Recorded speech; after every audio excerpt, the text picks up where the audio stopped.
Graça e paz, abençoados. Voltando aqui, a graça já foi ou continua? Parte 8. Nós vamos fechar nessa parte aqui, né? Vamos terminar nessa parte, nessa parte aqui. Então, abençoado, como falamos, o reino de Deus, ele está dentro de nós.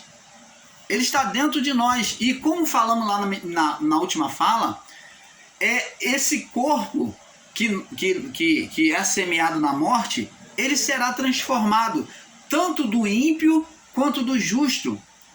É isso mesmo, pasme, se você está sendo ensinado aí que morreu, acabou, que este corpo, como o próprio irmão Paulo, lá no início, ensinava com este entendimento equivocado, dizendo que este corpo foi semeado, morreu, acabou, que o espírito volta para Deus, que acabou a história do corpo. Não, o corpo, ele é uma semente, ele age como uma semente diante de Deus. O corpo físico, ele é uma semente diante de Deus, em que na morte ele é semeado e por meio deste corpo Deus traz um novo corpo, ou ele transforma este corpo, né? Ele transforma este corpo num novo corpo, num corpo incorruptível. É a partir deste corpo que nós temos é que Deus transforma um novo corpo. É como se, por exemplo, o corpo nosso fosse um formato que Deus usa para trazer um novo corpo.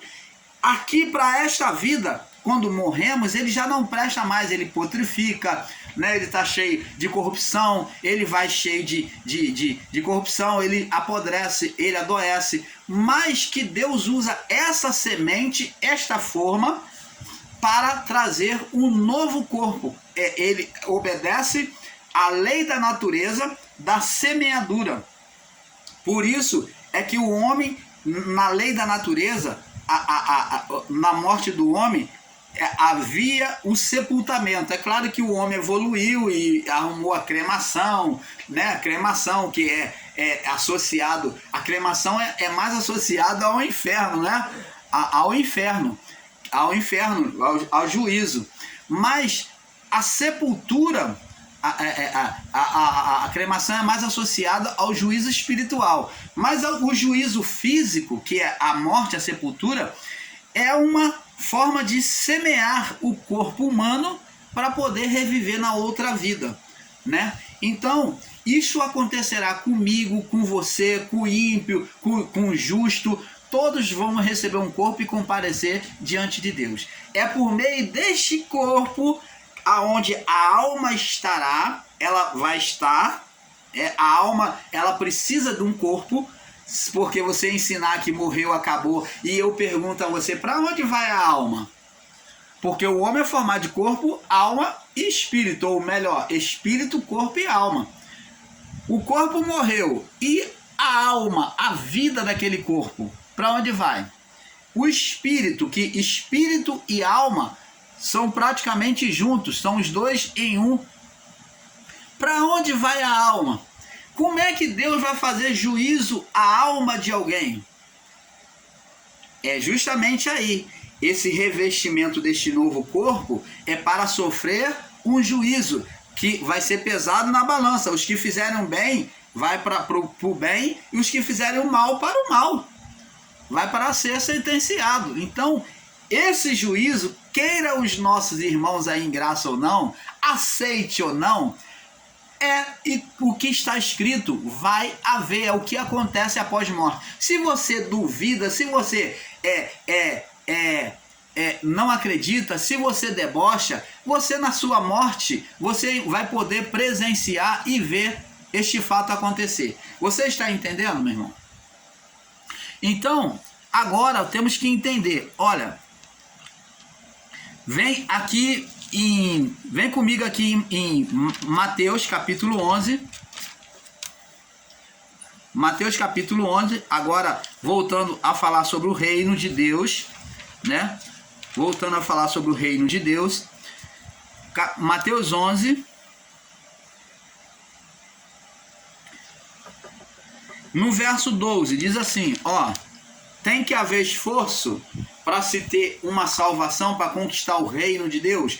Reino de Deus não só a manifestação nesta vida, mas como um reino territorial, que é a salvação eterna. Então vamos lá. Ele diz aqui, desde os dias de João Batista até agora, então Jesus falando, desde os dias de João Batista, quer dizer, falando, ó, de João Batista para cá, para trás, ó, a partir de João Batista, é isso que ele está dizendo. A partir de João Batista até agora se faz violência ao reino dos céus e pela força se apoderam dele. Então, mostrando que tem que haver um esforço sim para vivermos o reino de Deus, para recebermos a salvação eterna. E aos que ensinam de forma contrária, estão ensinando totalmente equivocado, dizendo que você pode viver uma vida relapsa, que você não precisa fazer esforço, que você não precisa orar, que você não precisa jejuar, que você não precisa se consagrar. E Paulo já vem dizendo, buscar a santificação, sem a qual ninguém verá a Deus. Então, como é que você pode ensinar que não precisa fazer esforço? Então, abençoados, Jesus, ele em Mateus 6,33, ele diz, buscai em primeiro lugar, ó, ele mandando colocar o reino de Deus, em primeiro lugar, o reino de Deus e a sua justiça, que é a habitação do Espírito Santo na sua vida. Então, para você ter a manifestação do reino, você tem que ter a habitação do Espírito Santo. E como é que se ensina aí que não precisa se buscar o Espírito Santo? Você não precisa se consagrar. Jesus está mandando buscar o reino de Deus. E quem é a manifestação do reino de Deus? Quem é que traz a manifestação do reino de Deus na nossa vida? O Espírito Santo. Ele é a própria manifestação do reino de Deus. Então ele diz, buscai o Espírito Santo, o reino de Deus e a sua justiça, e todas as coisas vos serão acrescentadas. Ele está falando, ó, aquele que busca o reino de Deus tem o favor de Deus, tem a manifestação do Espírito Santo. Aquele que busca o Espírito Santo tem o favor de Deus. Você está entendendo, abençoado? E como é que se ensina que não deve se buscar o Espírito Santo? Você não deve se consagrar para buscar a Deus. Como é que se ensina isso? Está totalmente contrário aos ensinos bíblicos, esses ensinos aí que esses irmãos estão ensinando a você. Você está vendo a maldade que está tendo nos ensinos em graça? Os equívocos brutais, danosos e perniciosos que está sendo ensinado a você? Dizendo que você não tem que buscar Deus, não tem que se consagrar, não tem que jejuar, não precisa buscar a santificação? Então, abençoados, cuidado com esses ensinos. E Jesus falou, buscai em primeiro lugar o reino de Deus, ou buscai em primeiro lugar o Espírito Santo e a sua justiça, e obedecer a palavra, está dentro da palavra, e todas as coisas vos serão acrescentadas. E o Espírito Santo fará todas as coisas que você necessita, ele trará a você. Estou aqui resumindo para que você entenda, porque o Espírito Santo é a manifestação do reino de Deus. Só ele é quem traz a manifestação do reino de Deus. Jesus falou para os discípulos uma certa feita, eu voltarei para o Pai, não vos deixarei órfão, mas eu rogarei ao Pai que envie o Espírito Santo para que esteja convosco todos os dias até a consumação dos séculos. Então, o Espírito Santo, qual é a consumação do século? Aqui ele está falando consumação do século. Século o quê? Século humano, vida humana. Cada um tem o seu século. Então, na consumação do século, que fala de 100 anos, consumação do século, para aquele povo, por isso que Jesus usou o termo consumação do século, porque aquele povo receberia um juízo físico do ser espiritual Satanás pela permissividade de Deus, que foi o ataque, né, a Jerusalém, né, a matança dos cristãos. Então, este é o século que Jesus falou, consumação de 100 anos, completar os 100 anos. Mas o Espírito Santo estaria com eles e conosco. O Espírito Santo continua, ele já vem conosco. Quando nós recebemos a palavra de Deus, entendemos e nos colocamos como pessoas espirituais, estamos vivendo o Espírito Santo em nós. Então ele diz que o Espírito Santo estaria todos os dias. É ele que manifesta o reino. Por isso que o Espírito Santo não poderia habitar na pessoa que é carnal, que é profana, que é matricida, patricida, que é mentiroso, que é avarento, que é idólatra, tudo isso, obras carnais, feiticeiro. Por quê? Porque o Espírito Santo não habita em templos assim, que é o Espírito Santo, que é o Espírito humano. Então, observa isso, abençoados. Agora, nós vamos entender aqui que a graça de Deus, que é a manifestação do amor de Deus, sempre esteja à disposição do homem, mas nem todos, como já falamos, se apropriou dessa graça. Vamos no livro de Êxodo, aonde os homens encontraram graça diante de Deus. Êxodo, capítulo 33. Êxodo 33. Êxodo 33, aonde no verso 16, Êxodo 33, 16. Olha só o que Deus fala com Moisés. Moisés diz aqui, ó.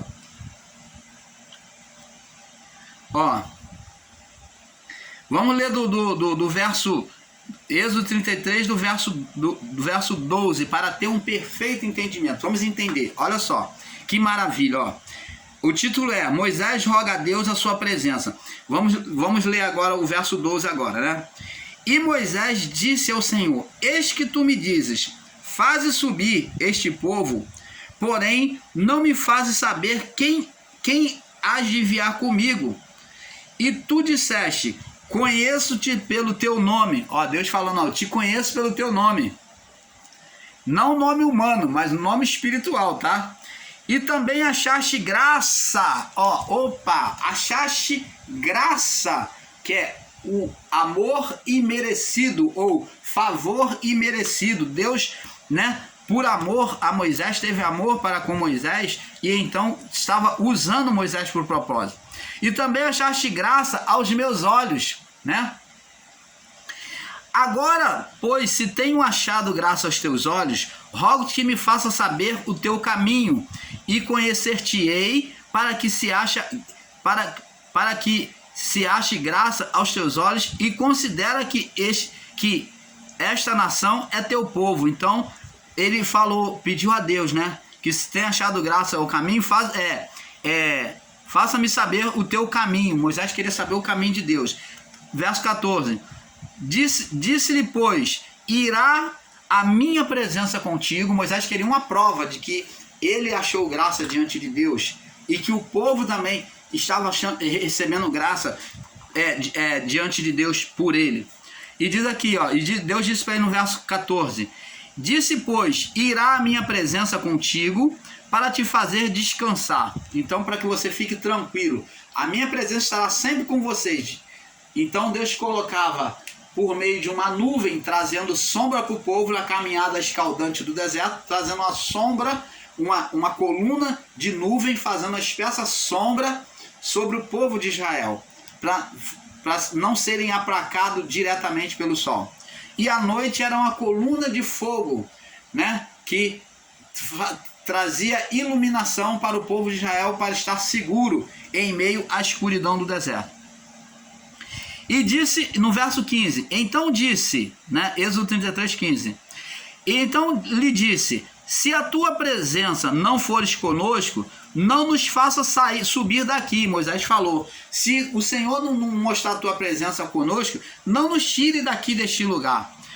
Aí Deus disse, então disse, não nos tire daqui. Moisés falou, se a tua presença não for conosco, não nos tire, não nos faça subir daqui. Como, pois, se saberá, Moisés continuou falando, como, pois, se saberá que tenho achado graça aos teus olhos, eu e o teu povo? Como nós vamos saber? Aí, presta atenção, ele diz assim, Moisés prossegue dizendo, acaso não é por andares conosco, por o Senhor andares conosco, de modo não sermos separados, eu e o teu povo, de todos os povos que há sobre a face da terra. Então Moisés, ele tinha como garantia de que Deus estava com ele, porque Deus não ia permitir que os inimigos, né, matasse o povo, ou fizesse o povo sair desesperado, um para um lado, outro para o outro, separando o povo, ou saqueando e tomando o povo diretamente como escravo. Mas ele queria então a segurança de Deus. Está ali, para Moisés ali já haveria um sinal quando Deus guardasse o povo, né, para que o povo não fosse disperso. Então ali para Moisés já seria um sinal de Deus. E então disse o Senhor a Moisés: farei também isto que tens dito, porque achaste graça aos meus olhos e te conheço por nome. Então tá vendo aqui, a graça de Deus é que guardava o povo de dia e de noite, preservando o povo como um só povo, para o povo não ser disperso um para um lado, outro para o outro. Você está entendendo, amado?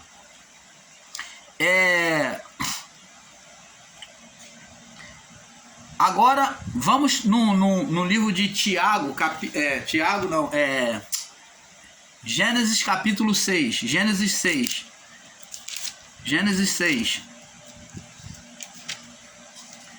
Tiago nós já falamos, né? Gênesis 6, no verso 8, Deus falando com Noé.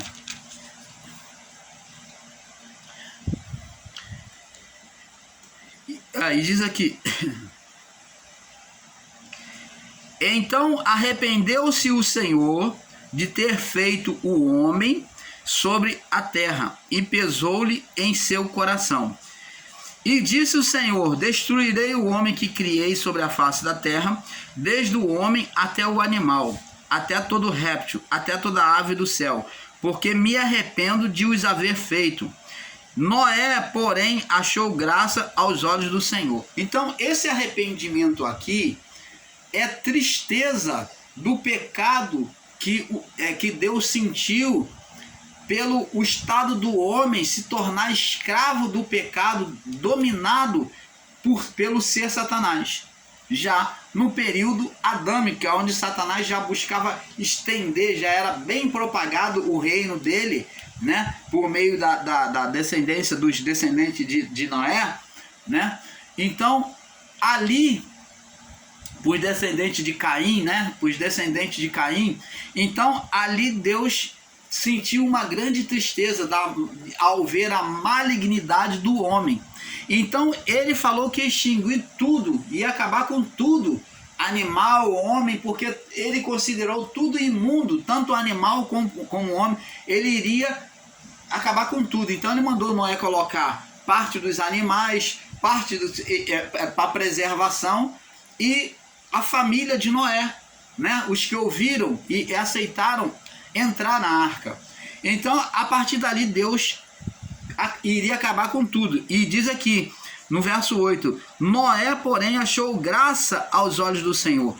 Então, você vê que Deus, ele é um Deus misericordioso, um Deus amoroso, que ele não veio destruir tudo, mas ele tinha amor no coração. Ele, então, diante da família de Noé, que era os mais justos, então ele preservou a criação, fazendo por meio de Noé e a sua família uma nova criação. Noé, sua mulher e seus filhos e suas noras, né? Começou uma nova criação. Romanos capítulo 6. Romanos capítulo 6. Nós vamos estar terminando fechando esse vídeo. Romanos capítulo 6, no verso 14. E diz aqui, ó: porque o pecado não terá domínio sobre vós, pois não estáis debaixo da lei, mas debaixo da graça. Então o pecado, ele perde o domínio sobre a pessoa quando ela sai do estado da lei. E existem irmãos aí que parece que não entenderam e pregam a lei como se fosse a lei de Moisés fosse maldita. Preste atenção, irmãos. A lei ela só serviu de acusação, uma ferramenta que o ser espiritual usou, porque era a legalidade dele sobre as coisas físicas, para condenar o homem. Então ela serviu de acusação, aonde ele, na legalidade, ele condenava o homem, o ser Satanás. Ele condenava o homem. Por quê? O homem que estivesse fora da lei, ele então estava em estado de condenação. Não que a lei fosse maldita. A lei é boa e agradável. Entendeu, abençoados?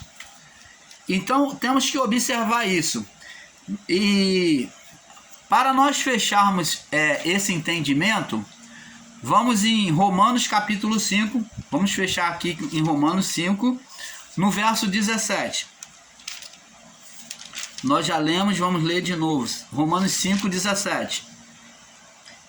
Diz aqui: se pela ofensa de um homem só a morte reinou por este, muito mais receberam a abundância da graça, a favor do amor imerecido, e o dom da justiça reinarão em vida por um só, Jesus Cristo. Você está vendo que o reino de Cristo é diferente, é inverso ao reino de Adão. Adão, no seu reino, no seu estado de trevas apagado, ele trouxe condenação sobre toda a criação, até Cristo. E Cristo então vem tirar agora toda essa condenação. E diz assim, verso 18: porque assim como por uma só ofensa veio o juízo sobre todos os homens para a condenação, assim por um só ato de justiça veio a graça sobre todos os homens para a justificação da vida. Opa! A graça veio sobre todos, é todos que receberam a graça ou não? A graça, como ensinamos desde o início, ela foi para todos, porque Deus amou o mundo, todos. Mundo aqui é mundo mesmo, é cosmo. Ele amou o mundo, que é toda criatura, de tal maneira que deu o seu Filho unigênito. Então a graça, ela foi manifesta a todos, mas o reino não se manifesta na vida de todos. Ela está em favor de todos, sem exceção. Ela veio para todos, está aqui, ó. Porque assim como por uma só ofensa veio o juízo sobre todos, ó, para a condenação, né, sobre todos no mundo, para a condenação, assim também por um só ato de justiça veio a graça sobre todos os homens para a justificação. Você está vendo? Como pela desobediência de um só homem muitos foram feitos pecadores, ó, pecado adeano, herança de pecado, né? Assim como pela desobediência de um só homem muitos foram feitos pecadores, assim pela obediência de muitos, pela obediência de muitos serão feitos justos. Então, obediência de muitos, alguns. Aí cumpre-se a palavra, muitos são chamados. A graça, ela chamou todos. Ela chamou todos. O reino está aberto para todos, mas nem todos podem entrar no reino da graça. Nem todos podem participar do reino da graça.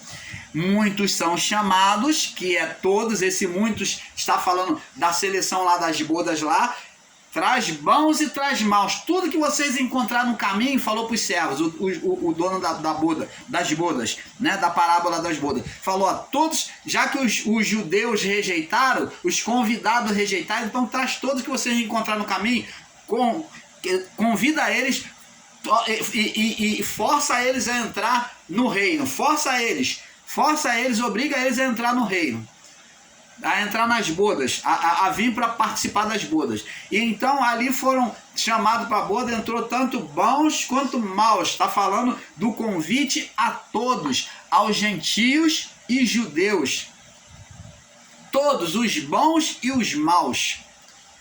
Agora, muitos são chamados, mas poucos os escolhidos. Mas diz aqui, ó, assim pela obediência de muitos, ó, alguns serão feitos justos. Você tá vendo? Aí diz aqui, ó, veio porém a lei para que a ofensa abundasse. Veio porém a lei para que a ofensa abundasse, mas onde o pecado abundou, superabundou a graça. Oh, que maravilha, né? O amor de Deus está acima de toda a condenação. Aonde o pecado dominava, agora a graça ela vem com um poder muito mais forte de transformar a nossa vida. Então, abençoado, nunca foi escolha de Deus. Muitos são chamados, mas poucos escolhidos. Se muito é todos. Então, por aqui nós vamos encerrar este assunto, né? Esse estudo, né? A graça já foi ou continua, e agradecemos a sua participação. Nós estamos vindo aí agora com um próximo estudo, né? Que vai ser muito bom, um próximo estudo paralelo a este, que vai abrir ainda mais o seu entendimento, que vai unir agora e mostrar para vocês os dois reinos, a manifestação dos dois reinos. Nós vamos falar